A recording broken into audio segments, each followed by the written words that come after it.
గట్టిగా పనిచేయండి. సత్యానందం, సీతమ్మ, లక్ష్మి, దుమ్మగూడెం కార్యకర్తలందరికీ అత్యధిక మెజార్టీ ఇచ్చినందుకు మీ అందరికీ శుభాకాంక్షలు, అభినందనలు.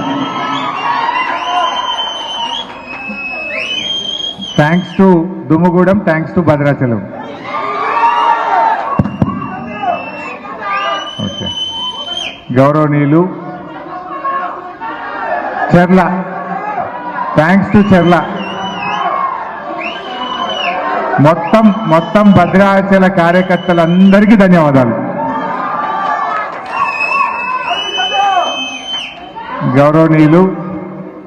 గౌరవనీయులు మన స్థానిక శాసనసభ్యులు డాక్టర్ తెల్లం వెంకట్రావు గారికి, మన జిల్లా పార్టీ అధ్యక్షులు మంచి డైనమిక్ లీడర్ గౌరవనీయులు రేగా కాంతారావు గారికి, మరి ఇల్లెందు నుంచి భద్రాచలానికి వచ్చి మీ ఇన్ఛార్జిగా, ఇల్లెందులుంటే ఇల్లెందు కూడా గెలిచిపోవాలి, భద్రాచలానికి ఇన్ఛార్జిగా వచ్చి రాత్రింబవళ్ళు అక్కడ వెళ్ళకూడదు, రాత్రిపూట నీకు ప్రాణహాని ఉంది అంటే కూడా నా ప్రాణం పోయినా పర్వాలేదు బీఆర్ఎస్ గెలవాలని చెప్పి అద్భుతంగా కృషి చేసిన మా ఎమ్మెల్సీ గారు తాతా మధు గారు, గౌరవనీయులు మరో డైనమిక్ నాయకుడు పార్లమెంట్ సభ్యులు మిత్రులు వడ్డీరాజు రవిచంద్ర గారు, మా సోదరిమణి అద్భుతంగా మాట్లాడింది ఇప్పుడే. మరి పార్లమెంట్లో కూడా చాలా గట్టిగా మాట్లాడి తెలంగాణ హక్కుల కోసం, మహబూబాబాద్ పార్లమెంట్ నియోజకవర్గ అభివృద్ధి కోసం కృషి చేసినటువంటి సోదరిమణి మన ఎంపీ కవితమ్మ గారు, మరి డాక్టర్గా ఉన్న ప్రజలకు సేవ చేయాలని ప్రజా జీవితంలోకి వచ్చి మరి చాలా బాగా నువ్వు కాదు ఇంకో డాక్టర్ ఉన్నది ప్రజా జీవితంలోకి వచ్చి, నేను ఫస్టే చెప్పేసిన, ప్రజా జీవితంలోకి వచ్చి బాగా కృషి చేసిన, మొన్న ఎన్నికల్లో కొద్దిగా ఓడిపోయినా కూడా సోదరిమణి డాక్టర్ హరిప్రియ నాయక్ గారు, డాక్టర్ కాదా అయిపోతావు పట్టు, గౌరవనీయులు మా దిండిగల్ల రాజేందర్ గారు, అదేవిధంగా మా తమ్ముడు ఎర్రోల శ్రీనివాస్ గారు, రామకృష్ణ గారు, రాంప్రసాద్ గారు, అదేవిధంగా మా జెడ్పీటీసీ సీతమ్మ గారు, లక్ష్మి గారు, ఇంకా వేదిక మీద ఉన్న మూర్తి గారు, బీఆర్ఎస్ మండల పార్టీ అధ్యక్షులు, ప్రజాప్రతినిధులు, అన్ని మండలాల నుంచి వచ్చినటువంటి తెలంగాణ ఉద్యమకారులకు, బీఆర్ఎస్ కుటుంబ సభ్యులకు, మా భద్రాచలం జర్నలిస్టులకు, ప్రతి ఒక్కరికి పేరు పేరున నమస్కారం తెలియజేస్తా ఉన్నా. మరి ముందుగా ఇవాళ బీఆర్ఎస్ పార్టీ పరువు కాపాడినటువంటి, బీఆర్ఎస్ ప్రతిష్ట నిలబెట్టిన మా భద్రాచలం కుటుంబ సభ్యులకు శిరస్సు వంచి నమస్కారం తెలియజేస్తా ఉన్నా. రానే రాదన్న సీటును పట్టుబట్టి మీరందరూ కూడా కష్టపడి మన డాక్టర్ తెల్లం వెంకట్రావు గారిని గెలిపించిన బీఆర్ఎస్ కార్యకర్తలందరికీ సల్యూట్ తెలియజేస్తా ఉన్నా. ఏది ఏమైనా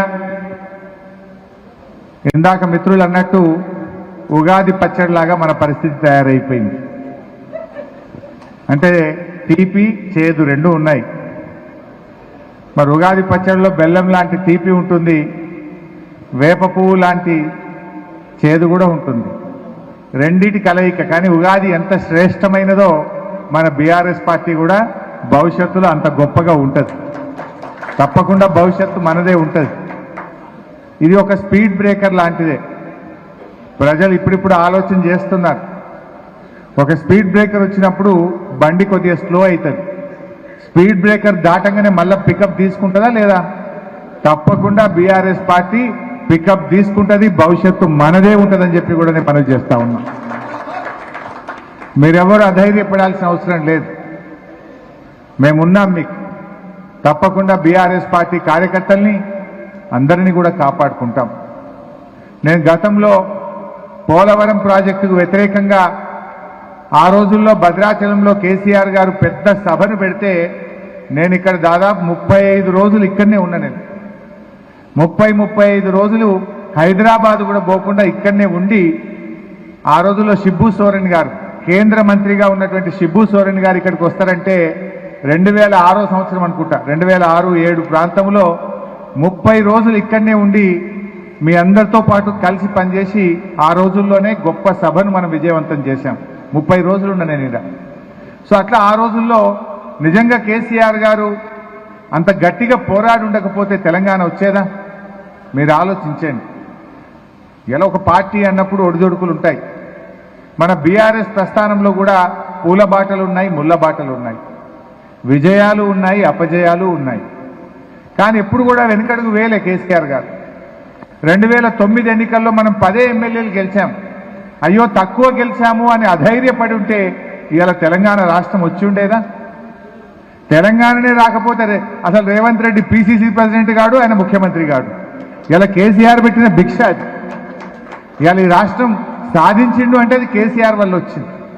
సో అట్లా నేనేమంటున్నా అంటే మీతో కూడా ఎక్కడ కూడా మనం అధైర్యపడాల్సిన అవసరం లేదు. మనం ఇవన్నీ పార్ట్ ఆఫ్ లైఫ్. ఇలా ఏమైంది? వాళ్ళు ప్రచారంలో అబద్ధాలు, పాలనలో అసహనం. ఆనాడు ప్రచారంలో అన్ని గోబల్స్ ప్రచారం చేశారు. ఎన్ని అబద్ధాలు, ఒక్కటా రెండా? మన ముఖ్యమంత్రి గారు 125 అడుగుల అంబేద్కర్ విగ్రహాన్ని కట్టాడు కేసీఆర్. అద్భుతమైన సచివాలయం కట్టాడు కేసీఆర్. అదేవిధంగా ప్రగతి భవన్ కూడా కేసీఆర్ గారు ఆ రోజు నిర్మించారు. ఏం అబద్ధాలు ప్రచారంలో పెట్టిండ్రు? ఓ ప్రగతి భవన్లో 150 బెడ్రూమ్లు ఉన్నాయన్నారు, బంగారు బాత్రూమ్లు ఉన్నాయన్నారు, ఇంకేందో బుల్లెట్ ప్రూఫ్ ఉన్నది, స్విమ్మింగ్ పూల్ ఉన్నదని నానా కథలు చెప్పిండ్రు. మొన్న అసెంబ్లీలో పట్టుకొని అడిగిన గట్టిగా, అయ్యా మీరు ఆ రోజు ప్రతిపక్షంలో ఉన్నప్పుడు 150 బెడ్రూమ్లు అంటారు, స్విమ్మింగ్ పూల్ అంటారు. అయ్యా బట్టి విక్రమార్క గారు ఇప్పుడు నువ్వే ఉంటున్నావు కదా ప్రగతి భవన్లా, ఇప్పుడు చెప్పు, నేను అసెంబ్లీలో అడుగుతున్నా ఎన్ని బెడ్రూమ్లు ఉన్నాయో, స్విమ్మింగ్ పూల్ ఉన్నదేమో ఇప్పుడు ప్రజలకు చెప్పు అని అడిగితే తలకాయ కిందకి వేసుకున్నారు తప్ప నోరు ఇప్పలే. నిజంగా ఉన్నది నిజమైతే బయటకు వచ్చి మాట్లాడాలి కదా. ఇప్పుడు మీరే ఉన్నారు కదా, అందులో విషయాలు బయటకు రావాలన్నా వద్దా? ఇట్లా అన్ని గోబల్స్ ప్రచారం. ఇక బీజేపీ బీఆర్ఎస్ ఒకటే. ఇవాళ ఎవరు ఒకటైందో కనబట్టలేదా? ఇవాళ మీ రాహుల్ గాంధీ గారేమో ప్రధాని అదాని ఇద్దరు ప్రధాని యొక్క అక్రమ సంపాదన అంతా అదాని దగ్గరనే ఉందంటే రాహుల్ గాంధీ అంటాడు. మరి ఆ అదానిని 10 ఏళ్లు మన రాష్ట్రంలో అడుగుపెట్టనియంది కేసీఆర్. కానీ వచ్చి రాగానే అలై బలై చేసుకున్నది మాత్రం రేవంత్ రెడ్డి గారు. అంటే ఇప్పుడు ఇవాళ ఎవరితో కుమ్మక్కైందో ఇవాళ రాష్ట్ర ప్రజలకు అర్థమైతలేదా? ఆనాడు మనం దాసోజు శ్రవణ్ గారిని, తాటి వెంకటేశ్వర గారికి స్వాగతం. రాజేంద్ర అన్న కొద్దిగా వెనక కూర్చోబెట్టి కూర్చో. ఆ రోజు మనం ఇద్దరు ఎమ్మెల్సీలను గవర్నర్ కోటా కింద నామినేట్ చేసినాం. ఎరుకల జాతికి చెందినటువంటి మాజీ శాసనసభ్యులు సత్యనారాయణ గారు, అద్భుతమైనటువంటి విశ్లేషకుడు, ఉద్యమకారుడైనటువంటి దాసోజు శ్రవణ్ను నామినేట్ చేస్తే వీళ్ళు రాజకీయ పార్టీల వాళ్ళకి చెందిన వాళ్ళు అని గవర్నర్ గారేమో రిజెక్ట్ చేసింది. మరి ఏకంగా ఒక రాజకీయ పార్టీ అధ్యక్షుడైనటువంటి కోదండరాంను ఫైల్ పంపుతనేమో సంతకం పెట్టి గవర్నర్ గారు ఆమోదించింది. అంటే ఎవరిప్పుడు బీజేపీతో కుమ్మక్కైనట్టు? ఆనాడేమో బీఆర్ఎస్ పార్టీ పంపిస్తేనేమో మీరు రిజెక్ట్ చేస్తారు, కాంగ్రెస్ పార్టీ పంపగానే 2 రోజుల్లోనే గవర్నర్ గారు ఇలా ఆమోదించింది. అదానితో మీరు దోస్తాన్లు చేస్తారు. అసలు బీజేపీని నిలువరించింది ఎవరు, ఓడించింది ఎవరు? బండి సంజయ్ని మొన్నటి ఎన్నికల్లో ఓడగొట్టింది బీఆర్ఎస్ పార్టీ. అరవింద్ను మొన్నటి ఎన్నికల్లో ఓటమి చూపించింది బీఆర్ఎస్ పార్టీ. ఈటల రాజేందర్ గారిని, రఘునందన్ రావు గారిని, బాబురావు గారిని, బీజేపీ నాయకులను ఓడించింది బీఆర్ఎస్ పార్టీ. మీరెక్కడ ఓడించిండ్రు? ఇలా కుమ్మక్కైంది మీరు. కానీ ఏమైనా దొంగతనం చేసిన దొంగ అని వచ్చినట్టు ఇవాళ ఈ కాంగ్రెస్ వాళ్ళు దుష్ప్రచారం చేసే ప్రయత్నం చేసింది. ఇలా బీజేపీ నిలువరించగలిగింది, బీజేపీతో పోటీ పడగలిగేది ఇవాళ బీఆర్ఎస్ పార్టీ. అదానితో దోస్తాన మీరు, ఎమ్మెల్సీల విషయంలో దోస్తాన మీది. ఇవాళ మా గురించి మాట్లాడే ప్రయత్నం చేసినారు. అంటే ఇవాళ ఏంటంటే ప్రతి దాంట్లో అబద్ధాలే. వాళ్ళు ఒక్క విషయంలోనైనా నిజం చెప్పిందా అంటే ఏ విషయంలో కూడా నిజం చెప్పరు. చివరికి మన అప్పుల విషయంలో అసెంబ్లీలో అబద్ధాలు ఆడిండ్రు, పోయి నిన్న ఆదిలాబాద్లో అబద్ధాలే మాట్లాడుతుండ్రు ముఖ్యమంత్రి గారు. యాక్చువల్ రాష్ట్ర ప్రభుత్వానికి ఉన్న అప్పు 3,87,000 కోట్లు, అది మార్చి 31 దాకా కలుపుకొని. కానీ వీళ్ళు ఏమని చెప్తారు? 7 లక్షల కోట్లు అనేటువంటి అబద్ధాలను దుష్ప్రచారం చేస్తూ ఉన్నారు. రాష్ట్ర ప్రభుత్వం గ్యారంటీ లేనిది, రాష్ట్ర ప్రభుత్వానికి సంబంధం లేనిది అన్నీ కలిపి ఒక గ్లోబల్ ప్రచారానికి పాల్పడే ప్రయత్నం చేస్తూ ఉన్నారు.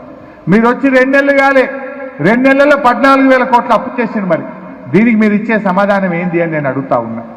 అంటే అన్ని జూటా మాటలు చెప్తూ అబద్ధాలను ప్రచారం చేస్తూ ఇవాళ పబ్బం గడిపేటువంటి ప్రయత్నం చేస్తూ ఉన్నారు.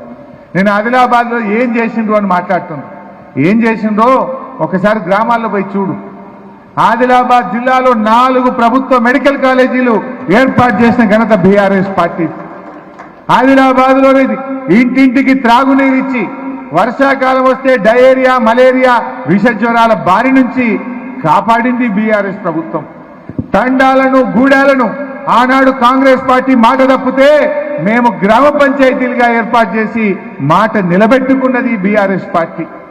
చెరువులను బాగు చేసి సాగునీటి సౌకర్యం కల్పించింది బీఆర్ఎస్ పార్టీ.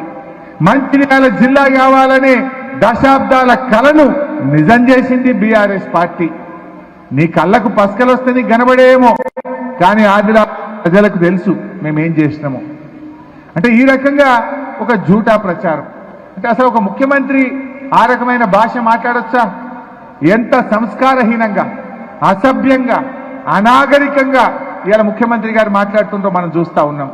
నాకు తెలిసి భారతదేశంలో ఇంత అనాగరికమైన, ఇంత అసభ్యంగా, సంస్కారం లేకుండా ముఖ్యమంత్రి ఎవరైనా ఉన్నారంటే అది ఒక్కడు రేవంత్ రెడ్డి.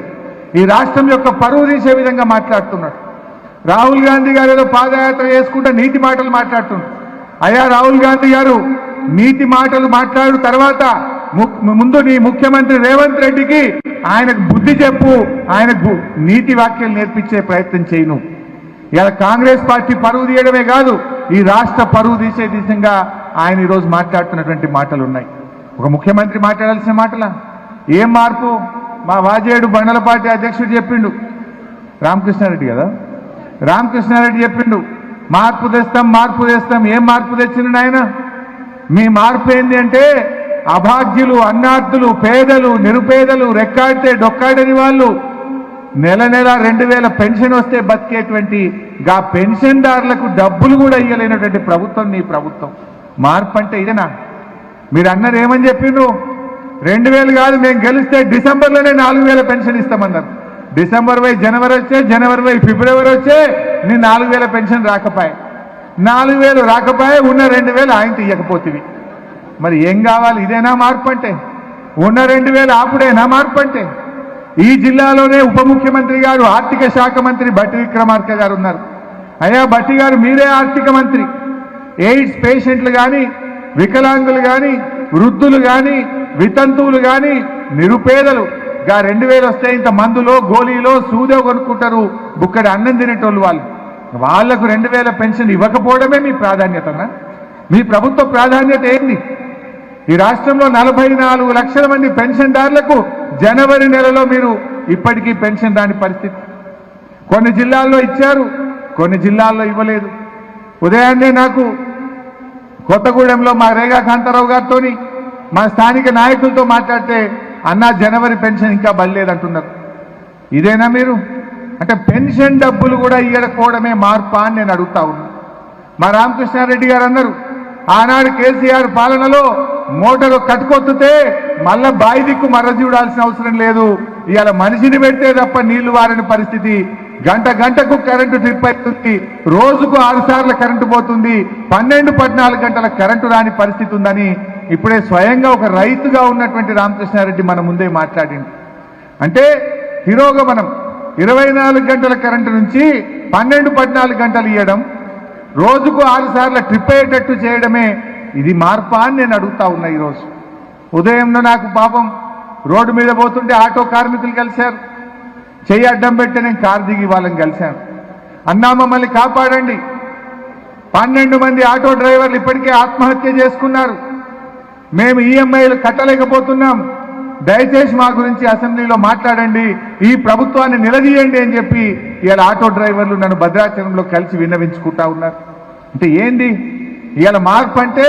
6 లక్షల మంది ఆటో డ్రైవర్లను రోడ్డు మీదకి తేవడమే మీరు తెచ్చిన మార్పా అని నేను అడుగుతా ఉన్నా. ఈరోజు నిజంగా మీకు ప్రేమ ఉంటే చిత్తశుద్ధి ఉంటే ఈ ఆటో డ్రైవర్లకు నెలకు 10,000 రూపాయలు మీరు ఇచ్చి ఆ ఆటో డ్రైవర్లను కాపాడాలని చెప్పి ఈ ప్రభుత్వాన్ని నేను డిమాండ్ చేస్తా ఉన్నా.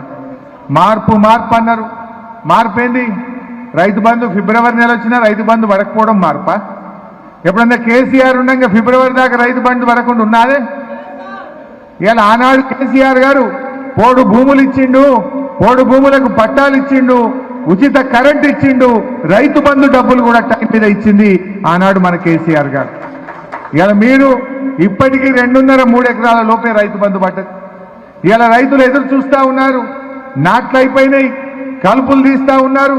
మందు బస్తాలు కొనుక్కోవాలంటే కూడా ఇలా రైతులకు డబ్బులు లేనటువంటి పరిస్థితి ఉంది. మార్పు అంటే ఫిబ్రవరి నెల వచ్చినా రైతు బంధు వేయకపోవడమే మార్పా అని నేను అడుగుతా ఉన్నా. మార్పు అంటున్నారు. మేము కేంద్ర ప్రభుత్వం ఎంత ఒత్తిడి తెచ్చినా కృష్ణా నది పరివాహక ప్రాంతంలో ఉన్న ప్రాజెక్టులను ఆ రోజు మేము కేంద్రానికి అప్పచెప్పలే. కానీ మీరు నిన్న ఏం చేసిండ్రు? మొత్తం ప్రాజెక్టులన్నీ కేంద్ర ప్రభుత్వం చేతిలో పెట్టి ఇలా రాష్ట్రానికి అధికారం లేకుండా చేసిండ్రు. మీరు చేసిన పని వల్ల నాగార్జున సాగర్ ఎడమకాలు ఒక ఆయకట్టుకు నీళ్లు రాకుండా పోతాయి. మీరు చేసిన పని వల్ల మహబూబ్ నగర్, నల్లగొండ, ఖమ్మం, హైదరాబాద్కు తాగునీటి అవసరాల్లో ఇబ్బంది వచ్చేటువంటి అవకాశం ఉన్నది. ఇది ఎవరైనా అసలు ఒక ప్రభుత్వం చేసే పనేనా? మీరు ఉన్న ప్రాజెక్టులు ఢిల్లీ చేతిలో పెట్టి ఇవాళ మనం వాళ్ళ చేతుల్లో కీలుబొమ్మలుగా ఈ రాష్ట్రాన్ని మార్చినటువంటి ఘనత ఇవాళ కాంగ్రెస్ పార్టీది. ఇదేనా మార్పు అంటే? ఏం మార్పు తెచ్చింది మీరు? మాటలు ఎలా అంటే వాళ్ళు పునర్నిర్మాణం అంటున్నారు. తెలంగాణ పునర్నిర్మాణం అంటే ఏంది? తిట్ల పురాణమే తెలంగాణ పునర్నిర్మాణమా? తిట్లు తప్ప ఏమన్నా చేసిందా? 2 నెలల్లో 2 నెలల్లో ఏమున్నా ఎదుటి వారి మీద దాడి చేయడం, తిట్ల పురాణం తప్ప మీరు చేసిన మంచి పని ఏంది అని నేను అడుగుతా ఉన్నా. మీరు ఎన్నికల్లో ఏం హామీ ఇచ్చారు? డిసెంబర్ 9వ తారీఖు నాడు 2 లక్షల రూపాయల రుణమాఫీ చేస్తామని చెప్పింది. డిసెంబర్ 9 పోయి జనవరి 9 వచ్చింది, జనవరి 9 పోయి ఫిబ్రవరి 9 వచ్చింది. ఏకకాలంలో 2 లక్షల రుణమాఫీ ఈ పార్లమెంట్ ఎన్నికల లోపు మీరు చేయాల్సిందే అని చెప్పి కూడా మేము ఈరోజు డిమాండ్ చేస్తా ఉన్నాం. చేయకపోతే రేపు పార్లమెంట్ ఎన్నికల్లో మా రైతులే మీకు తగిన గుణపాఠం చెప్తారు. చెప్పలేదా మీరు? తొందరగా పోయి తెచ్చుకోండి. రాగానే 9వ తారీఖు ఏకకాలంలో రుణమాఫీ అని చెప్పింది. ఏమైంది రుణమాఫీ అని అడుగుతా ఉన్నాం. మీరే డేట్ పెట్టిండు. మేము అడిగితే తొందరపడుతుందని అంటున్నారు. మేమేం 100 రోజులు దాని గురించి అడుగుతలేం. నువ్వే చెప్పినావు డిసెంబర్ 9వ తారీఖు నాడు రుణమాఫీ చేస్తాను. నువ్వే చెప్పినావు డిసెంబర్ నెలలో 4,000 రూపాయల పెన్షన్ ఇస్తాను. ఏమైంది 4,000 పెన్షన్ అని నేను అడుగుతా ఉన్నా. వెంటనే స్పందించి ఈ 4,000 రూపాయల పెన్షన్ను ఈ నెల నుంచే అమలు చేయాలని చెప్పి కూడా నేను ఈ రాష్ట్ర ప్రభుత్వాన్ని డిమాండ్ చేస్తా ఉన్నా. ఎందుకంటే మీరు ఇచ్చిన మాట నిలబెట్టుకోండి. మీరు ఇచ్చిన మాటను నమ్మి ప్రజలు మీకు ఓట్లు వేసినారు. 4,000 పెన్షన్ రాకపోతే తప్పకుండా పార్లమెంట్ ఎన్నికల్లో కాంగ్రెస్ పార్టీకి ప్రజలు తగిన గుణపాఠం చెప్తారని కూడా మనం చేస్తా ఉన్నా. అదేవిధంగా మా అక్క చెల్లెలకు నెలకు 2,500 ఇస్తామన్నారు. మరి ఏమైనాయి 2,500? ఎంతమందికి పడ్డాయి 2,500? రాగానే 2,500 ఇస్తామన్నారు. నేను డిమాండ్ చేస్తా ఉన్నా, ఈ రాష్ట్రంలో 1,52,00,000 మంది మహిళలు ఉన్నారు. 18 ఏళ్ళు నిండిన వాళ్ళు. 18 ఏళ్ళు నిండిన 1,52,00,000 మంది మహిళలకు వెంటనే పార్లమెంట్ ఎన్నికల లోపు 2,500 రూపాయలు ఇవ్వాలని చెప్పి నేను డిమాండ్ చేస్తా ఉన్నా. ఇది చేసి మాట్లాడండి మీరు. కానీ మీరు నోరు పెద్దగా చేయడం ద్వారానో, అసభ్యంగా మాట్లాడడం ద్వారానో మీ హామీల నుంచి మీరు తప్పించుకోలేరు. మీరు మమ్మల్ని రెచ్చగొట్టినా మేము సంయమనంగానే ఉంటాం. మేము ప్రజల పక్షాన్నే ఉంటాం. వాళ్ళు ఏంటి? వాళ్ళు తిట్ల పురాణం అందుకున్నారు. తిట్లు ఎవరు తిట్టాడు? ఫ్రస్ట్రేషన్లో నోటి తిట్టాడు. ఇలా ఫ్రస్ట్రేషన్ ఉంది వాళ్ళకి. హామీలు అమలు చేయలేము అనే ఫ్రస్ట్రేషన్ ఇలా ముఖ్యమంత్రి గారిలో కనబడతా ఉంది. సో దట్ మనను రెచ్చగొట్టడం ద్వారా మనను వాళ్ళ ట్రాప్లు వేయాలనుకుంటున్నారు. మీరు రెచ్చగొట్టినా మేము రెచ్చిపోము. మేము ప్రజల పక్షాన్నే ఉంటాం. ప్రభుత్వంలో ఉన్నా ప్రతిపక్షంలో ఉన్నా మాదెప్పుడు ప్రజల పక్షమే. ప్రజల పక్షాన్నే మేము నిలబడతాం. ఆ రోజు చేసినాం కొన్ని మంచి పనులు. మంచినీళ్ళు ఇచ్చినాం, కాలువ నీళ్ళు ఇచ్చినాం, కరెంట్ ఇచ్చినాం, రైతు బంధు ఇచ్చినాం, కళ్యాణ లక్ష్మి ఇచ్చినాం, కేసీఆర్ కిట్ ఇచ్చినాం, మెడికల్ కాలేజీలు పెట్టినాం, దవాఖాన్లు బాగా చేసినాం, రోడ్లు బాగా చేసినాం, తండాలు గ్రామ పంచాయతీలు చేసినాం. ఇట్లా కొన్ని మంచి పనులు మేము చేసినాం. మీరు చేయండి. మీరు ప్రజలకు ఇచ్చిన హామీ నిలబెట్టుకోండి. మీరు నిలబెట్టుకునేదాకా మీ వెంట పడుతూనే ఉంటాం. మీ 420 హామీలు అమలయ్యేదాకా అటు అసెంబ్లీలో ఇటు ప్రజాక్షేత్రంలో కాంగ్రెస్ పార్టీ వెంట పడుతూనే ఉంటాం, ప్రజల పక్షాన పోరాడుతూనే ఉంటామని చెప్పి నేను మనం చేస్తా ఉన్నా. తప్పకుండా ప్రజల్లో ఎండగట్టం. మేము ఆ రోజు చేసింది చెప్పుకోలేకపోయినాం, కానీ మీరు గోబల్స్ ప్రచారం చేసినారు. కానీ ఇప్పుడిప్పుడే ప్రజలకు వాస్తవాలు అర్థమవుతా ఉన్నాయి. ప్రజల్లో మార్పు స్టార్ట్ అయింది. నీళ్ళేందో పాలేందో ప్రజలకు అర్థమవుతా ఉంది. తప్పకుండా మేము ఇంకా ముందుకు పోదాం. మా భద్రాచలం కార్యకర్తలు నిజంగా మిమ్మల్ని ఎంత పొగిడినా తక్కువే నాకు అనిపిస్తూ ఉంది. ఎంత గొప్పగా మీరు పనిచేశారు. మీరు చాలా అద్భుతంగా పనిచేసి మీరు ఈ సీట్ను గెలిపించారు. తప్పకుండా గుండెల్లో పెట్టుకుంటాం మా కార్యకర్తలు. మిమ్మల్ని మీకు అన్ని రకాలుగా భవిష్యత్తులో ఈ ప్రభుత్వం మళ్ళీ మన పార్టీ అధికారంలోకి వస్తుంది. ఎప్పుడొచ్చినా మా భద్రాచలం కార్యకర్తలు మా నాయకులను ప్రత్యేకమైన దృష్టితో చూస్తాం. మిమ్మల్ని అందరినీ కూడా కాపాడుకుంటామని చెప్పి కూడా నేను మనవి చేస్తా ఉన్నా. ఇలా భద్రాచలం మరి కరకట్ట కోసం కూడా మనం 39 కోట్లు శాంక్షన్ చేశాం. టెండర్లు కూడా అయిపోయినాయి. నేను ప్రభుత్వాన్ని కోరుతా ఉన్నా, దయచేసి ఆ కరకట్ట పనులు వెంటనే ప్రారంభించండి. మళ్ళీ ఫ్లడ్స్ వస్తే వర్షాకాలం లోపే ఆ పనులను వేగంగా పూర్తి చేయాలని చెప్పి కూడా నేను ప్రభుత్వాన్ని కోరుతా ఉన్నా. ప్రతిసారి వరదలు వచ్చినప్పుడు ఈ జిల్లా ప్రజలకు, ముఖ్యంగా భద్రాచలం పట్టణ ప్రజలకు ఇబ్బంది అవుతా ఉంది. మరి ఆ రోజు కేసీఆర్ గారు 39 కోట్లతో శాంక్షన్ చేయించి టెండర్లు కూడా చేసింది కనుక ఆ పనులను వెంటనే ప్రారంభించాలని కూడా నేను ఈరోజు ప్రభుత్వాన్ని కోరుతా ఉన్నా. మరి ఈ రకంగా భద్రాచలంలో మరి చాలా చక్కగా మీరు పనిచేసినారు. రాబోయే రోజుల్లో కూడా రేపు ఎంపీ ఎన్నికల్లో కూడా మనం విజయం సాధించాల్సిన అవసరం ఉంది. ఇప్పటికి 2 సార్లు వరుసగా మహబూబాబాద్ ఎంపీ మనమే గెలిచాం. 3వసారి కూడా మనమే మళ్ళీ మహబూబాబాద్ ఎంపీని గెలవాలి. వీళ్ళేదో మాట్లాడుతున్న రాహుల్ గాంధీ ఇవాళ మేము అధికారంలోకి వస్తామని. నిన్న రేవంత్ రెడ్డి గారు మాట్లాడారు, కేంద్రంలో రాహుల్ గాంధీ ప్రధానమంత్రి అయితేనే ఈ 6 గ్యారెంటీలు అమలైతాయట. మరి ఈ ముచ్చట మొదలెందుకో చెప్పబోతివి? మొదలే చెప్తా అయిపోవు కదా. ఈ దేశంలో రాహుల్ గాంధీ ప్రధానమంత్రి అవుతాడా? నిన్నేమన్నది మమతా బెనర్జీ గారు, 40 సీట్లు గెలిస్తే ఎక్కువ మీ ముఖానికి అన్నది. మమతా బెనర్జీ గారు పశ్చిమ బెంగాల్ ముఖ్యమంత్రి ఏమన్నది, 543 ఎంపీలు ఉన్నటువంటి లోక్సభలో మీ కాంగ్రెస్ పార్టీ 40 కూడా గెలవది అని మాట్లాడింది. మరి 40 సీట్లు గెలవని ఈ కాంగ్రెస్ పార్టీలో రాహుల్ గాంధీ ప్రధానమంత్రి అవుతాడా? రేవంత్ రెడ్డి తలకిందులు పెట్టి తపస్సు చేసినా రాహుల్ గాంధీ ప్రధానమంత్రి కాలేడు. అయిపోయింది. ఇండియా కూడా ఇచ్చకపోయింది కదా. మొన్న మమతా బెనర్జీ బయటకు పోయి, నిన్న నితీష్ కుమార్ బయటకు వెళ్ళిపోయి, అటు ఢిల్లీ ముఖ్యమంత్రి కేజ్రీవాల్ బయటకు పోతుందా అని చెప్పి, కేరళలో సిపిఎం పార్టీ మేము కాంగ్రెస్ తో కలిసి పనిచేయమని చెప్పిండ్రు. మీరు కనీసం మీ కూటమిలో ఉన్న వాళ్ళనే కలుపుకపోలేని మీకు ఇవాళ కేంద్రంలో అధికారంలో రావడం అనేది కళ్ళ. వాళ్ళకి ఆ శక్తి లేదు. బీజేపీని నిలువరించే శక్తి ఇవాళ ప్రాంతీయ పార్టీలకు ఉన్నది. ఒక మమతా బెనర్జీకి, ఒక కేసీఆర్ కు, ఒక కేజ్రీవాల్ కు పోరాడే శక్తి ఉన్నది తప్ప మీ కాంగ్రెస్ పార్టీకి లేదు. ఇవాళ మేం కదా కొట్లాడింది. మన అసెంబ్లీ ఎన్నికల్లో మేం కదా బీజేపీని ఓడించింది. మీరేదో ఓడించింది. ఇవాళ మీరు బీజేపీతో కుమ్మక్కైంది. మీరే దొంగతనం చేసిన దొంగలాగా దొంగ అని బిగ్గరగా వచ్చే ప్రయత్నం చేస్తుంది. ఇవాళ ప్రజలకు అర్థమవుతా ఉంది. రేపు తప్పకుండా పార్లమెంట్ ఎన్నికల్లో కూడా ఇవాళ బీఆర్ఎస్ పార్టీ గెలవాల్సిన అవసరం ఉంది. ఎందుకు? ఇవాళ గల్లీలో ఎవడు అధికారంలో ఉన్నా, ఢిల్లీలో ఎవడు అధికారంలో ఉన్నా, తెలంగాణ కోసం పోరాడేది ఒకే ఒక్కడు బీఆర్ఎస్ పార్టీ ఎంపీ. బీఆర్ఎస్ ఎంపీలే కొట్లాడగలుగుతారు. ఎందుకు ఈ మాట అంటున్నానో మీరు బాగా గుర్తు తెచ్చుకోండి. అందరికంటే ఎక్కువ మీకు తెలుసు. ఆనాడు రాష్ట్రం వచ్చిన తొలినాళ్లలో మన 7 మండలాలను ఆంధ్రాలో కలిపింది ఈ బీజేపీ కాంగ్రెస్లు కాదా? ఎవడు కొట్లాడింది? ఆ రోజు ఒక్క బీఆర్ఎస్ పార్టీ కొట్లాడింది. 7 మండలాలను ఆంధ్రాలో కలుపుతూ బీజేపీ బిల్లు పెడితే ఆ బిల్లుకు మద్దతు ఇచ్చింది కాంగ్రెస్ పార్టీ. కానీ దాన్ని నిరసించింది, తెలంగాణ బంద్ పిలుపునిచ్చింది కేసీఆర్ గారు, బీఆర్ఎస్ పార్టీ. ఇవాళ ఏమైపోయింది మన భద్రాచలం పరిస్థితి? కనీసం ఇవాళ భద్రాచలంకు వచ్చే భక్తుల యొక్క కార్లు, బండ్లు పార్కింగ్ చేద్దామంటే భద్రాచలంలో జాగలేదు. డంప్ యార్డుకి జాగలేదు. ఈరోజు మనకు డంప్ యార్డుకున్నదే, శ్మశాన వాటికకు జాగలేదు. శ్మశాన వాటికకో, డంప్ యార్డుకో, పార్కింగ్కో జాగ లేకుండా భద్రాచలం చుట్టూ మొత్తం ఆంధ్రాకి అప్పచెప్పి ఇవాళ భద్రాచలంకి అన్యాయం చేసింది ఈ కాంగ్రెస్ బీజేపీలు కాదా? బిల్లు పెట్టింది బీజేపీ వాడు, మద్దతు ఇచ్చినోడు కాంగ్రెస్ వాడు. ఇద్దరు ఈ తోడు దొంగలే కదా మన భద్రాచలానికి మన తెలంగాణకు అన్యాయం చేసింది. మన లోయర్ సీలేరు పవర్ ప్రాజెక్టును ఇవాళ ఆంధ్రాకి అప్పచెప్పితే ఏడాదికి 1500 కోట్ల రూపాయలు ఈ రాష్ట్రానికి అన్యాయం జరిగింది. దీన్ని అప్పచెప్పింది కాంగ్రెస్ బీజేపీలు కాదా? మరి నిన్న ఇలా పరిస్థితి ఏందే? భద్రాచలం టౌన్లో కూడా 2 వార్డు మెంబర్లు ఆంధ్రాలోనే ఉంటాయి. గింత అన్యాయమా ఇదా?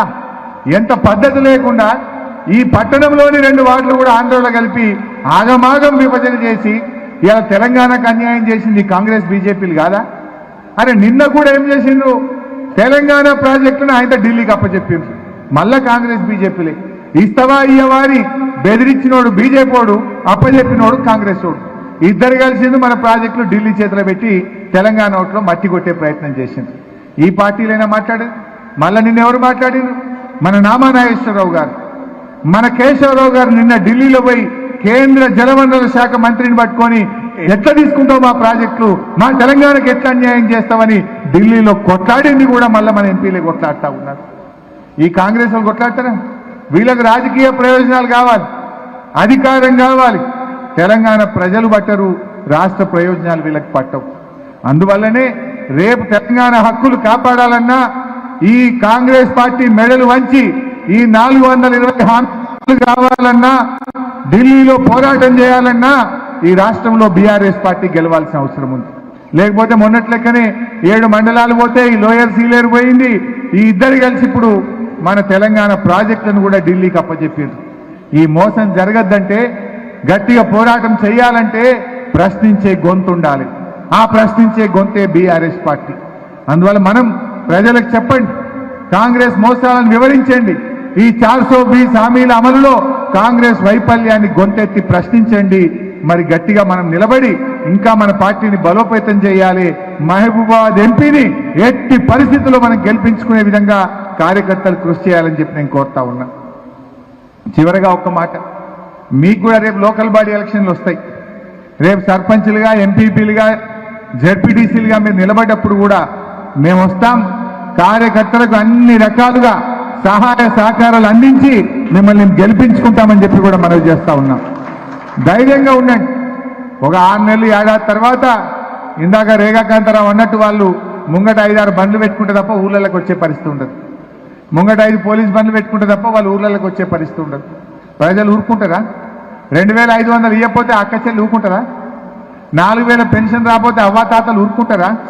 15,000 రైతు బంధు రాకపోతే రైతన్నలు ఊరుకుంటారా? 2 లక్షల రుణమాఫీ రాకపోతే మన రైతన్న ఊరుకుంటాడా? తులం బంగారం రాకపోతే చెల్లె ఊరుకుంటారా? రేపు ఉన్నది ముంగట ముసళ్ళ పండుగ కాంగ్రెస్ వాళ్ళకు. ఏదో చెప్పిరు గట్టిగా పడ్డమనుకుంటున్నారు.